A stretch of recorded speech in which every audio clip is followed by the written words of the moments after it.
बात कर ले शहर कायद की तो कराची में स्ट्रीट क्राइम का जिन बेकाबू है। रवां साल पहले 10 माह के दौरान स्ट्रीट क्राइम के 54,000 से जायद वाकयात रिपोर्ट हुए। डकैती मुज़ाहमत पर 75 अफराद कत्ल कर दिए गए। रोशनियों के शहर में जराइम के अंधेरे, कराची डकैतों के शिकंजे में। रवां साल पहले 10 माह में स्ट्रीट क्राइम के 54,000 से जायद वाकयात रिपोर्ट। शहर बेअमा में डकैती मुज़ाहमत पर 75 शहरियों को मौत के घाट उतार दिया।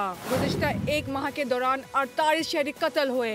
CPLC ने अक्टूबर में होने वाले जराइम के आदाद और शुमार जारी कर दिए। एक माह के दौरान मुसल्लह अफराद ने 25 गाड़ियां छीन ली। मुख्तलिफ इलाकों से 153 गाड़ियां चोरी की गई। अक्टूबर में 565 मोटरसाइकिलें गन पॉइंट पर छीनी गई। 3,119 मोटरसाइकिलें चोरी हुई। 1,662 शहरियों को मोबाइल से महरूम कर दिया गया। भक्ताखोरी के 18 केसेस रिपोर्ट हुए। शहर कायद में गुज़िश्ता माह अगवा बराए तावान का एक केस रिकॉर्ड किया गया।